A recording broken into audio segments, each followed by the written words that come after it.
Principios de Liderazgo Cristiano, un estudio basado en las cartas pastorales, y estamos estudiando la segunda carta de Pablo a Timoteo. El título de hoy es No te avergüences de dar testimonio. No te avergüences de dar testimonio. Y el texto que vamos a estar estudiando es Segunda de Timoteo, capítulo 1, versículo 8. Dice Pablo: por tanto, no te avergüences de dar testimonio, 1, de nuestro Señor, ni de mí, preso suyo, sino participa de las aflicciones por el Evangelio según el poder de Dios. El apóstol Pablo continúa con su labor de aconsejar y exhortar al joven pastor Timoteo. Recordemos que Pablo estaba en su segundo encarcelamiento en Roma, y ya para este tiempo el apóstol Pablo ya no tenía la esperanza de ser liberado de ese encarcelamiento. Por el contrario, él sabía que los días de su vida estaba cercano, estaba a punto de morir. Y yo veo todas estas instrucciones, especialmente de la segunda carta de Pablo a Timoteo, como el testamento que Pablo le está dejando a Timoteo, pero es un testamento espiritual basado en una serie de consejos impresionantes que le habían de ayudar a Timoteo para desarrollar la labor que le había sido asignada como el pastor de la iglesia en Éfeso. Y es interesante que como ese testamento de consejos que Pablo le está dejando a Timoteo, cómo hasta la fecha nos ayudan a nosotros. Entonces sigue Pablo aconsejándole a Timoteo. En primer lugar le dice: yo conozco la fe no fingida que hay en ti, que te fue enseñada por parte de tu mamá Eunice, tu abuela Loida. Pero también te quiero decir, Timoteo, aviva el fuego del don de Dios que está en ti. Y también, ya lo vimos la clase pasada, le dice: no nos ha dado Dios espíritu de cobardía, sino de poder, de amor y de dominio propio. Pero ahora miren el consejo que Pablo le da y le dice: no te avergüences de dar testimonio. Yo me pongo a pensar cómo cuando Jesús se va, regreso a su reino, le da una instrucción a los discípulos y les dice: no se muevan de Jerusalén hasta que sean investidos de poder de lo alto. ¿Cuál era ese poder de lo alto? El poder del Espíritu Santo, que sería derramado sobre de ellos, ¿verdad? Dice: no se muevan, es decir, no vayan a hacer la obra del ministerio sin antes recibir el respaldo de Dios que les ayudará, el recurso de Dios que les ayudará a hacer la obra del ministerio. ¿Cuál era la obra del ministerio? Predicar el Evangelio, ¿verdad? Les dice: no se muevan de Jerusalén hasta que sean investidos de poder de lo alto. Y luego en el capítulo 1, en versículo 5, capítulo 1, versículo 8, les dice: y recibirán poder, recibiréis poder cuando haya venido sobre ustedes, ¿qué? El Espíritu Santo, el recurso de Dios, ¿verdad? Y luego les dice: recibirán el Espíritu Santo y me serán, ¿qué? Testigos. ¿En dónde? Jerusalén, en Judea, en Samaria y hasta lo último de la tierra. Testigos. Pregunta: ¿quién es un testigo? ¿Qué es un testigo? Alguien que ofrece pruebas, ¿sí?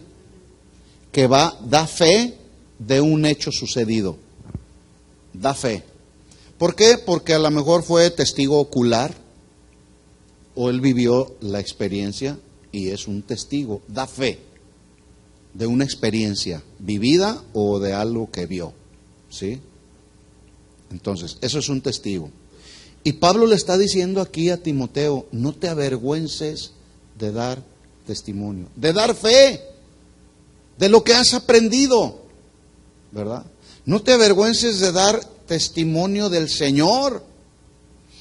Cuando el Señor les dice recibirán poder del Espíritu Santo y me serán testigos. Escuchen esto, ellos fueron investidos de ese poder de lo alto y empezaron a testificar, ¿sí?, de la experiencia que habían vivido. No fue un testimonio personal, fue un testimonio divino, ¿sí?, y de ello estaban hablando, estaban dando fe. Tan es así que en el capítulo 2 vemos la vida de los primeros cristianos, cómo vivían los primeros cristianos como consecuencia de haber recibido esa llenura con el Espíritu Santo, ese recurso de Dios manifestado en la vida de los creyentes. Se veía, era notable, el testimonio de ellos era de impacto a la gente que les rodeaba. Y la vida de los primeros cristianos era más o menos así. Dice, todos los que habían creído estaban juntos y tenían en común todas las cosas. Testimonio. Versículo 44. 45. Vendían sus propiedades, sus bienes, repartían a todos según la necesidad de cada uno. Versículo 46. Estoy en Hechos 2:46. Y perseveraban unánimes cada día en el templo. ¿Qué cree que hacían en el templo? ¿Estaban entreteniéndose en el templo? No. Partían el pan en las casas, comían juntos con alegría y sencillez de corazón, alababan a Dios y mire lo que dice a continuación, y teniendo favor con todo el pueblo. ¿Sabe cómo se llama esto? Testimonio. Favor con el pueblo, por causa de su conducta, por causa de su fe. Ellos verdaderamente decían, estos hombres fueron cambiados. Estos hombres verdaderamente tienen el respaldo de Dios. Su vida es diferente. Dan testimonio. Tenían favor con todo el pueblo y el Señor añadía cada día a la iglesia los que habían de ser salvos. Mire usted la trascendencia de un buen testimonio. Porque nosotros podemos ser de bendición para aquellos que no conocen al Señor, pero también podemos ser tropiezo para aquellos que no conocen al Señor, por causa de nuestro testimonio. Yo he escuchado personas que luego dicen, si en eso consiste ser cristiano, mejor me quedo como estoy. No quiero ser cristiano, porque vive así, porque lo que me expresa su vida es una vida pobre, una vida miserable, una vida sin fuego del Espíritu, sin vida del Espíritu, ¿verdad? ¿Se da cuenta entonces la importancia de que demos un buen testimonio alrededor de la gente que está junto a nosotros? Y Pablo le dice a Timoteo, no te avergüences de dar testimonio, y luego dice, del Señor,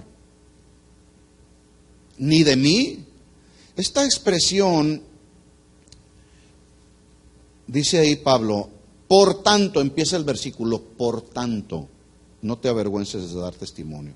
Esta expresión, por tanto, es una expresión que está conectando los versículos anteriores, ¿sí? Por tanto, es decir, porque he dado gracias a Dios del versículo 3 de que me acuerdo de ti en mis oraciones. En el versículo 4, por tanto, deseo verte al acordarme de tus lágrimas. Por tanto, o por el hecho de haber traído a la memoria la fe no fingida que hay en ti.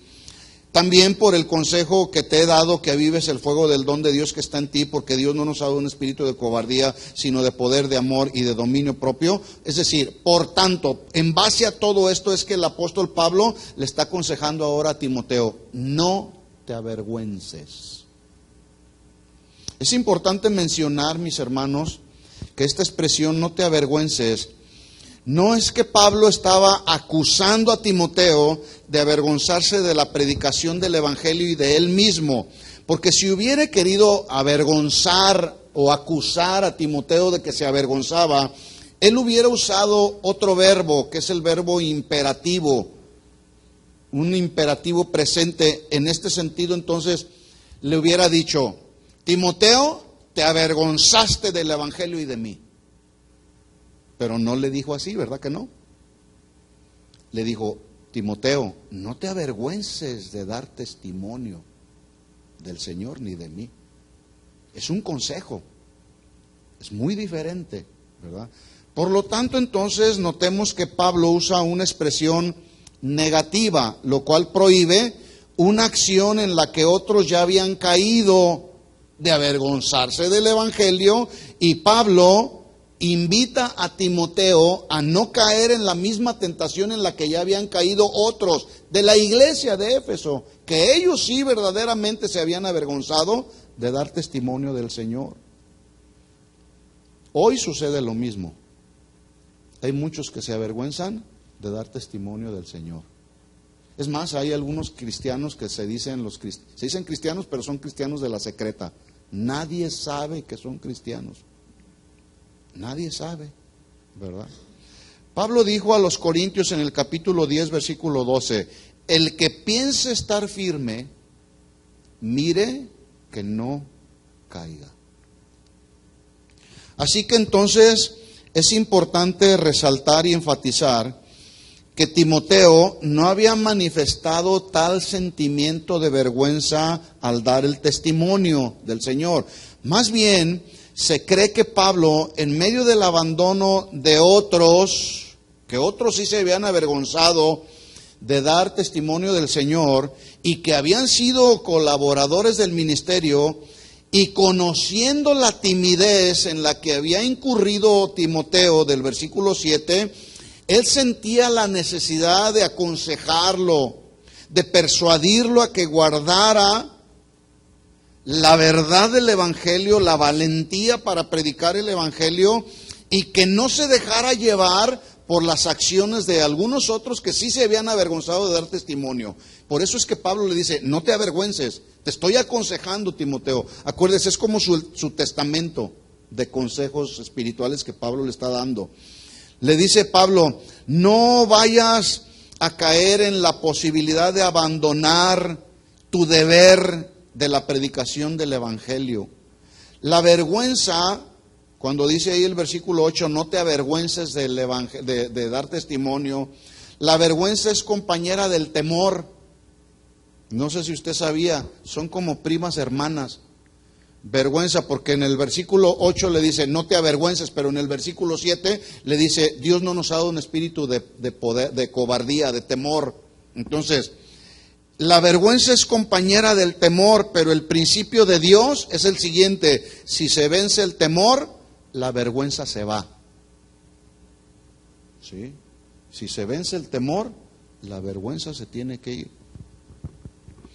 Entonces, cuando Pablo le dice ahí, no te avergüences de dar testimonio de nuestro Señor, no se refiere a las experiencias personales de Timoteo, sino a la responsabilidad que Timoteo tenía como ministro de ofrecer pruebas irrefutables del Evangelio de Cristo que le había sido entregado y enseñado desde su niñez. En otras palabras, Pablo le estaba diciendo, predica lo que te enseñaron. Predica lo que te enseñaron, lo que te fue enseñado desde tu niñez, las escrituras que mamá y abuela te enseñaron. Eso predica, ¿verdad? Por ejemplo, ¿a cuántos los han enseñado de niños? Por eso Salomón no se equivocó cuando escribió, instruye al niño en su camino y cuando fuere viejo no se apartará de él, ¿verdad? Es importante entonces entregarles a nuestros hijos desde niños las verdades del Evangelio. El apóstol Judas, en su solo capítulo, es un solo capítulo que contiene este Evangelio de Judas, escribió lo siguiente, Judas 1:3. Amados, por la gran solicitud que tenía de escribiros acerca de nuestra común salvación. ¿Cuántos son salvos aquí? Una vez que hemos recibido el beneficio de la salvación, tenemos deberes y responsabilidades como hijos de Dios. ¿Sí o no? Tenemos el deber de ser obedientes a Dios y de ser obedientes a su palabra. Ese es uno de nuestros deberes. Tenemos el deber de amarnos unos y otros. Pero escuchen esto, también tenemos el deber de predicar el Evangelio. Entonces el apóstol Judas está diciendo, tengo la necesidad de escribirles acerca de nuestra común salvación. O sea, la salvación ha sido común para todos. Si algo que nos caracteriza en común, que tenemos algo en común, ustedes y nosotros, es que somos salvos. por gracia y por fe. A eso se refiere Judas. Tengo necesidad de escribirles acerca de nuestra común salvación, que me ha sido necesario escribirles, exhortándoles, mire lo que dice, que contiendan ardientemente por la fe. Es decir, la predicación del Evangelio es una lucha que tenemos que establecer contra aquellos que la rechazan, porque hay mucha gente que rechaza las verdades del Evangelio, ¿verdad? Entonces, hay que contender, luchar, pero hay que hacerlo ardientemente, con fervor, es decir, con ese fuego del Espíritu del Señor que nos fue dado por su Espíritu Santo. Así hay que contender en la predicación del Evangelio que nos ha sido una vez dada. ¿A quién? A los santos. ¿Cuántos santos hay aquí? Bueno, a nosotros nos fue dada la fe del Evangelio. ¿Qué tenemos que hacer con ese Evangelio? Pablo decía, tenemos este tesoro en vasos de barro. ¿Cuál es el tesoro? ¿Que no, el tesoro no son las verdades del Evangelio? ¿Sí? ¿En dónde están las verdades del Evangelio? En los vasos de barro. Somos vasos de barro. Pero hoy los papeles se cambian. A veces el barro, en algunos casos, el barro se ha convertido en el Evangelio y el tesoro se han convertido los predicadores. No, Pablo dijo, tenemos este tesoro. Este es un gran tesoro en vasos de barro. ¿Tienes este tesoro en tu corazón? Bueno, tenemos la responsabilidad de predicarlo, de dar testimonio, ¿sí? De no avergonzarnos. Dice, no te avergüences, no sientas vergüenza, que es la compañera del temor, porque esta produce turbación del ánimo, causado por el miedo, y el miedo, la turbación, deshonran, el temor de que el Evangelio sea deshonrado también. Cuando alguien tiene temor, cuando alguien tiene timidez y no predica el Evangelio en su contexto real y adecuado, entonces eso deshonra el ministerio y deshonra la predicación del Evangelio. Y hoy tristemente hay mucha deshonra ministerial por causa de que no se está predicando adecuadamente las verdades del Evangelio. Entonces, en lugar de avergonzarnos del Evangelio, debemos estar orgullosos en el buen sentido de la palabra. Debemos estar orgullosos que a estos vasos de barro nos fue depositado el tesoro del Evangelio. ¡Qué bendición, hermanos! ¡Qué bendición tenemos de poder ir a la palabra y Dios revelarnos los misterios que antes nos eran ocultos! Y ahora podemos tener luz que alumbra nuestro caminar diario, de tal forma que nuestra mente se renueva cada día. Empezamos a pensar como piensa Dios, empezamos a caminar en los caminos del Señor, y nuestra vida es una vida diferente cuando empezamos a caminar como piensa Dios, ¿verdad? Vamos a examinar a continuación 4 verbos del griego que se traducen avergonzar. 4 verbos que traducen el griego, que traducen la palabra avergonzar.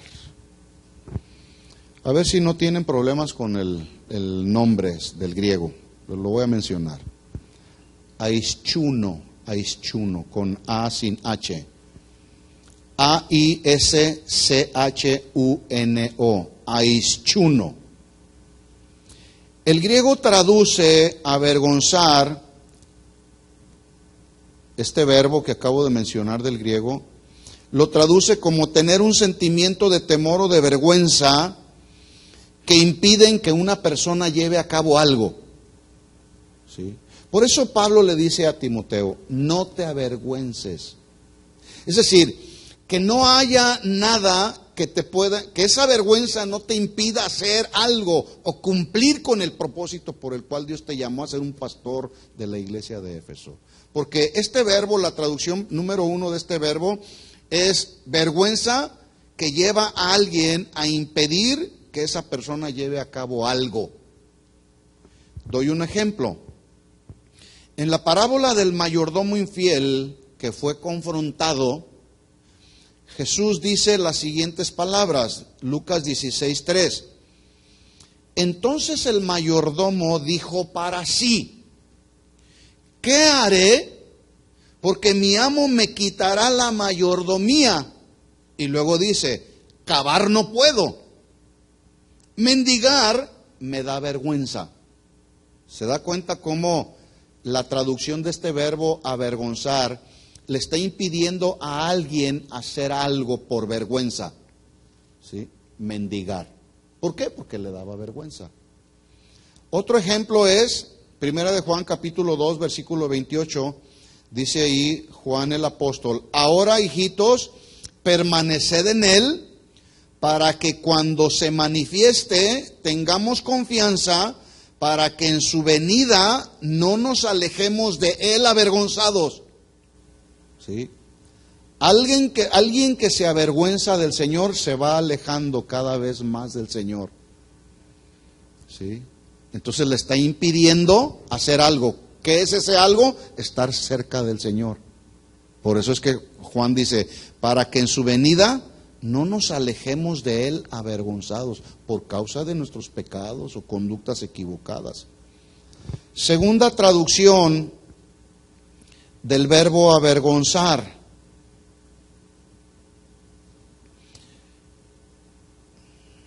Me cuesta trabajo hasta mencionarlo, pero bueno, lo van a recibir ahí en sus notas. Pero les voy a dar cómo se traduce. La segunda traducción del verbo avergonzar es justamente la que Pablo ahora está usando aquí en este verso que estamos estudiando, 2 de Timoteo 1:8, y habla de alguien que se avergüenza de una persona o de varias personas. La segunda traducción, pues, la segunda traducción del verbo avergonzar, habla de alguien que se avergüenza de personas.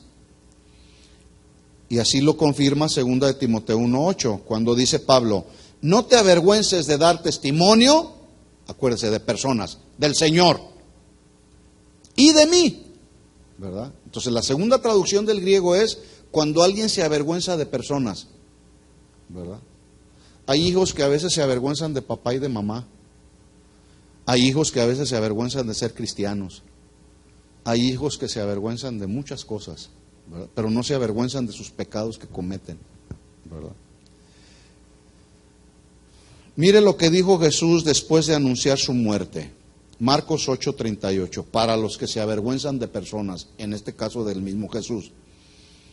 Dijo Jesús en Marcos 8:38, porque el que se avergonzare de mí y de mis palabras en esta generación adúltera y pecadora, el Hijo del Hombre se avergonzará también de él cuando venga en la gloria de su Padre con los santos ángeles. ¿Cuántos se avergüenzan del Señor? Bueno, se da cuenta cómo la exhortación y el consejo de Pablo a Timoteo cobra sentido en nuestros días. No te avergüences de dar testimonio del Señor. Ya lo dijimos en la clase pasada, se requiere valor, se requiere autoridad y respaldo de Dios para ser testigos de Cristo. Pablo dijo en Romanos 1:16, porque no me avergüenzo del Evangelio, porque es poder de Dios para salvación a todo aquel que cree, al judío primeramente y al griego después. El autor de los Hebreos también narra de todos aquellos hombres que por fe sabían que eran extranjeros y peregrinos en esta tierra. Y nos enseñan en el capítulo 11 todos esos personajes, como algunos de ellos, por ejemplo, Moisés dice que rehusó llamarse hijo de la hija de Faraón y prefirió ser hecho uno de los judíos, ¿sí?, para obtener la corona incorruptible. Él rehusó llamarse hijo de la hija de Faraón. Pero muchos otros también hablaron y dijeron, nosotros somos extranjeros y peregrinos en esta tierra. Y en el capítulo 11, versículo 16, dice el autor de los Hebreos, pero estos anhelaban una tierra mejor, esto es, una celestial, por lo cual Dios no se avergüenza de llamarse Dios de ellos, porque les ha preparado una ciudad. Qué tremendo que Dios no se avergüence de nosotros, ¿verdad? Pero imagínense que Dios se avergonzara de llamarse Dios de nosotros, ¿verdad?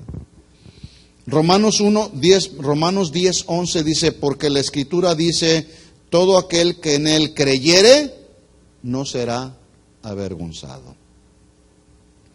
Entonces, la primera traducción del verbo avergonzar habla de una vergüenza que impide a una persona que lleve a cabo algo. La segunda traducción del verbo avergonzar habla de alguien que se avergüenza de personas. La tercera traducción del verbo avergonzar es mucho más intensificada que la primera. Por ejemplo, Pablo, hablando de la justificación por fe, escribió a los romanos: justificados pues por la fe, tenemos paz para con Dios por medio de nuestro Señor Jesucristo, por quien también tenemos entrada por la fe a esta gracia en la cual estamos firmes. Y nos gloriamos en la esperanza de la gloria de Dios. Y no solo esto, sino que también nos gloriamos en las tribulaciones, sabiendo que la tribulación produce paciencia. Y la paciencia prueba. Y la prueba esperanza. Versículo 5, estoy en Romanos 5:5. Y la esperanza no avergüenza. O sea, avergonzar es un imperativo que está hablando con mayor intensidad que no nos debemos avergonzar de ser llamados hijos de Dios y predicar el Evangelio, porque tenemos la esperanza de que cuando los días de nuestra vida terminen en este mundo o Él nos llame a su presencia, entonces tenemos la esperanza de que estaremos con Él en su reino. Y la esperanza no avergüenza, porque el amor de Dios ha sido derramado en nuestros corazones por el Espíritu Santo que nos fue dado.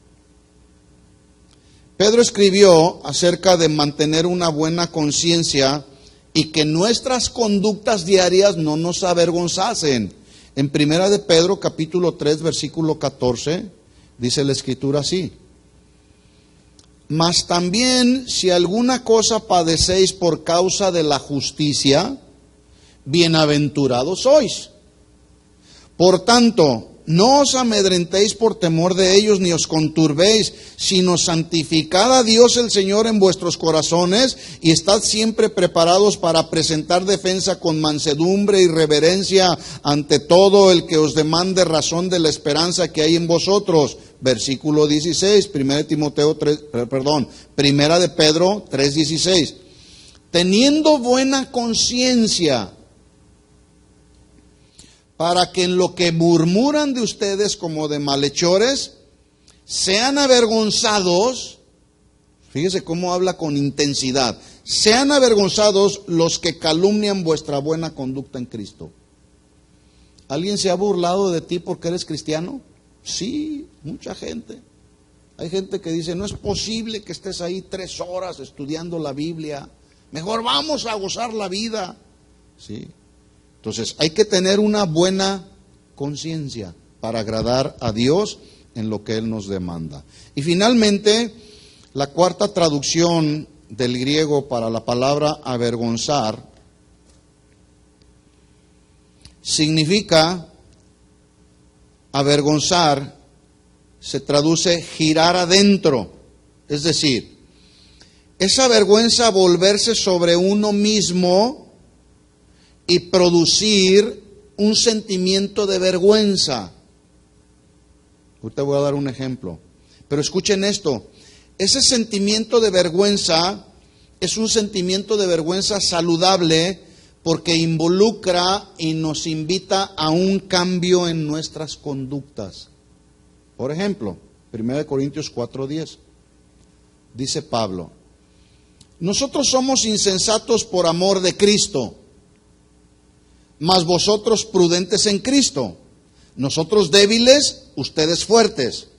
Vosotros honorables, mas nosotros despreciados.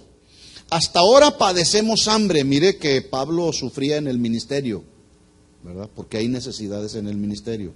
Dice: hasta ahora padecemos hambres, tenemos sed, estamos desnudos, somos abofeteados y no tenemos morada fija. Nos fatigamos trabajando con nuestras manos, nos maldicen y bendecimos, padecemos persecución y lo soportamos, nos difaman y rogamos. Hemos venido a ser hasta ahora como la escoria del mundo, el desecho de todos. Mire lo que dice a continuación Pablo, 1 Corintios 4:14.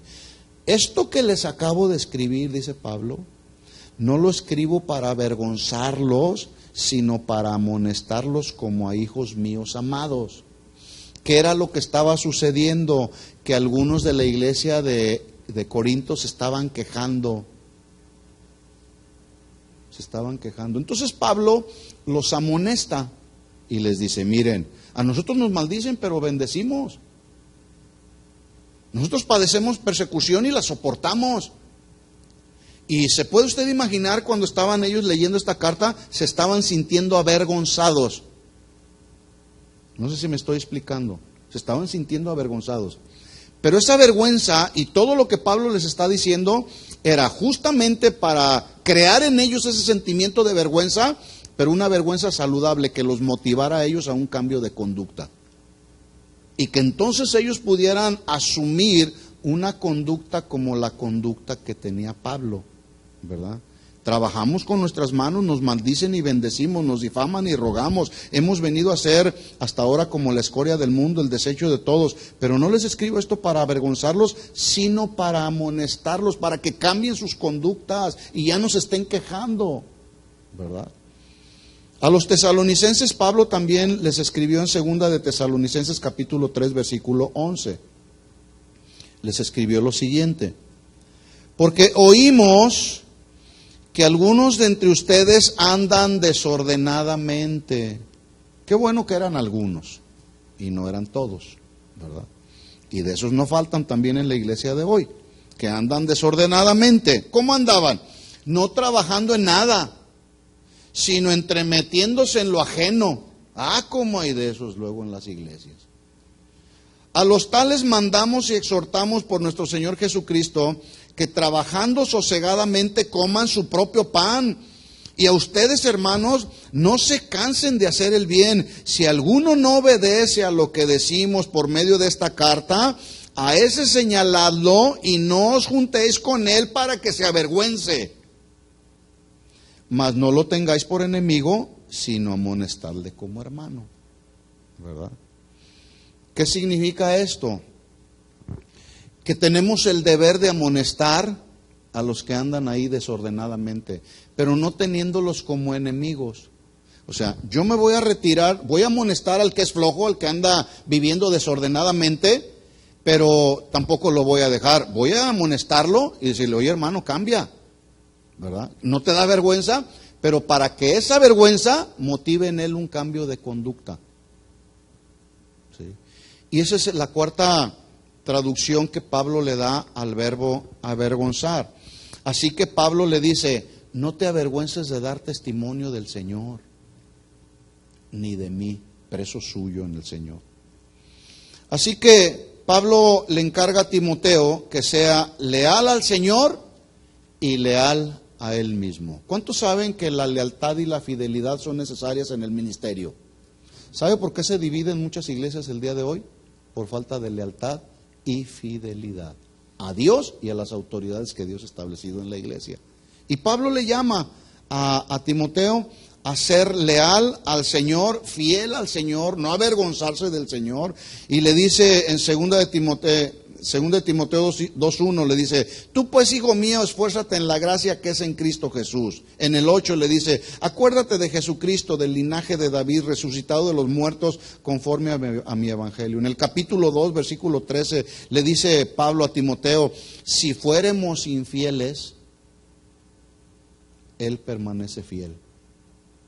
Mire cómo dice ahí, si fuéramos infieles, no dice, Él también será infiel. No, Él permanece fiel, porque la fidelidad es un atributo de Dios. Dios es fiel, ¿verdad? Él no puede negarse a sí mismo. En el capítulo 2, 2 Timoteo 2:15 también dice, procura con diligencia presentarte aprobado como obrero que no tiene de qué avergonzarse, que usa bien la palabra de verdad. Fidelidad a Dios, ¿sí? En el ministerio, mis hermanos, se requiere, número 1, fidelidad a Dios. Pero también se requiere fidelidad a los que nos presiden, a quienes Dios ha puesto como autoridad. Y escuchen esto, Pablo era una autoridad ante los ojos de Timoteo. Timoteo era fiel a Dios Y ese es el llamado que Pablo le hace a Timoteo. Sé fiel a Dios, no te avergüences de dar testimonio del Señor, pero también acuérdate, tienes que ser fiel a las autoridades que Dios ha establecido. Ser fiel a Pablo. Pablo y Timoteo estaban íntimamente ligados en el ministerio. Pablo había establecido a Timoteo como el pastor de la iglesia en Éfeso. En 2 de Timoteo capítulo 2 versículo 1 le dice Pablo a Timoteo, ya lo exhorta a ser fiel a Dios, pero luego lo exhorta a ser fiel al mismo Pablo, como la autoridad que él era en la iglesia. Le dice, tú pues, hijo mío, qué interesante es que como servidores podamos tener un padre espiritual a quien podamos obedecer, ¿verdad? Como el hijo que obedece al padre. Y cuando el hijo desobedece al padre, pues hay disciplina. Lo mismo sucede en la iglesia. Le dice Pablo, tú pues, hijo mío, esfuérzate en la gracia que es en Cristo Jesús. Lo que has oído de mí ante muchos testigos, esto encarga a hombres fieles, donde la palabra fiel se traduce confiable. A hombres confiables que sean idóneos para enseñar a otros. En la misma segunda carta de Pablo a Timoteo, en el capítulo 3, versículo 10, le dice, pero tú, Timoteo, has seguido mi doctrina. ¿Cuál era la doctrina de Pablo? ¿Esto significa que Pablo tenía sus propias doctrinas? No, Pablo predicaba la sana doctrina, la doctrina bíblica. Entonces le dice, has seguido mi doctrina, que es la doctrina de Dios, ¿verdad? Has seguido mi conducta, propósito, fe, longanimidad, amor, paciencia, persecuciones, padecimientos como los que me sobrevinieron en Antioquía, en Iconio, en Listra, persecuciones que he sufrido, y de todas me ha librado el Señor. Y también todos los que quieran vivir piadosamente en Cristo Jesús padecerán persecución. Por lo tanto, Timoteo, no te avergüences de dar testimonio del Señor ni de mí. Vendrán persecuciones, vendrá tribulación como las que me vinieron en estas ciudades, persecuciones que he sufrido, pero escucha, Timoteo, de todas me ha librado Dios. Qué consejos tan tremendos le daba Pablo a Timoteo. Y luego añade Pablo y le dice, preso suyo. Mire cómo dice Pablo, presos del Señor. No dice, aunque estaba prisionero por parte del Imperio Romano, pero él no decía, soy prisionero del Imperio Romano o del emperador de Roma. Él decía, soy prisionero de Jesús, ¿verdad? Nerón podía haber encarcelado el cuerpo, él lo dijo ahí en Filipenses 1:13. No, Nerón puede encarcelar el cuerpo de Pablo, pero no su espíritu, tampoco podía encarcelar la palabra. En otras palabras, Pablo, aún a pesar de que estaba encarcelado, él predicaba el evangelio porque era un prisionero de Jesucristo, ¿verdad? Y Pablo tuvo compañeros fieles, por mencionar algunos: Onesíforo, Lucas, Crescente, Tito, Tíquico. Pero también tuvo compañeros que lo desampararon, como el tremendo Demas, que dice 1 Timoteo 4:9, le dice Pablo a Timoteo, procura venir pronto a verme, porque Demas me ha desamparado, amando a este mundo, y se ha ido a Tesalónica. Pablo lo anima también a Timoteo a participar en el sufrimiento por Cristo. Él le dice, acepta tu parte en el sufrimiento, sufre penalidades como buen soldado de Jesucristo. Escuchen esto, hermanos, hacer la obra del ministerio no es fácil. Se requiere de sufrimiento, se requiere de sacrificio, experimentar penalidades. ¿Cuántos quieren servir al Señor? No hubo muchos amenes, pero de todas maneras así es. Jesús dijo en el Sermón del Monte, en el capítulo 5, versículo 10, bienaventurados los que padecen persecución por causa de la justicia. Bienaventurados, dichosos, felices. Bienaventurados los que padecen persecución por causa de la justicia, porque de ellos es el reino de los cielos. Bienaventurados sois, dice el Señor, cuando por mi causa os vituperen y os persigan y digan toda clase de males contra ustedes, mintiendo. ¿Por qué? Hay quienes pueden decir toda clase de males por nosotros, pero el punto es asegurarnos que lo que están diciendo es una mentira. Porque si es verdad, entonces sí hay que preocuparnos, ¿verdad? Entonces, bienaventurados sois cuando los vituperen, los persigan y hablen de ustedes todo tipo de males mintiendo. En ese sentido, entonces, dice el Señor, gócense y alégrense porque vuestro galardón es grande en los cielos, porque si persiguieron a los profetas que fueron antes de vosotros, también a ustedes los perseguirán. Terminamos pues, 2 de Timoteo capítulo 1 versículo 6, dice Pablo, te aconsejo que avives el fuego del don de Dios que está en ti por la imposición de mis manos, porque Dios no nos ha dado un espíritu de cobardía, sino de poder, de amor, de dominio propio. Por tanto, no te avergüences de dar testimonio del Señor ni de mí, preso suyo, sino participa de las aflicciones por el Evangelio según el poder de Dios. La predicación del Evangelio y servir a Dios, especialmente en este tiempo, es un gran desafío, es un gran reto, pero ese gran desafío y ese gran reto es para valientes. ¿Estamos listos para servir al Señor? Bueno, oremos. Les invito a que se pongan de pie un momento. Señor, te damos gracias por tu palabra, Señor. Gracias por los recursos espirituales que tú nos has dado, Señor. Tú nos has capacitado, Señor, y has provisto cada una de los recursos que necesitamos para servirte. No nos has dado un espíritu de cobardía, de timidez. Por el contrario, nos has dado un espíritu de poder, de amor y de dominio propio, Señor, para hacer tu obra, para ser testigos tuyos, Señor. Ayúdanos cada día, Señor. Queremos honrarte con nuestra vida y queremos continuar honrando el ministerio, predicando tu palabra, Señor, dando testimonio de ti, Señor, de que así como prometiste que resucitarías al tercer día, prometiste que regresarías por segunda vez, Señor. No queremos avergonzarnos de la predicación del Evangelio, Señor. Tampoco queremos avergonzarnos de las autoridades que tú has establecido sobre nosotros en tu iglesia. Queremos ser presos tuyos, Señor. Que tu palabra no podamos detenerla, sino predicarla con autoridad, con denuedo, Señor. Aunque vengan aflicciones, aunque vengan persecuciones por causa del Evangelio. Porque sabemos, Señor, que tú nos respaldarás, tú estarás con nosotros. Tú lo prometiste. Tú estarías con nosotros todos los días hasta el fin del mundo, Señor.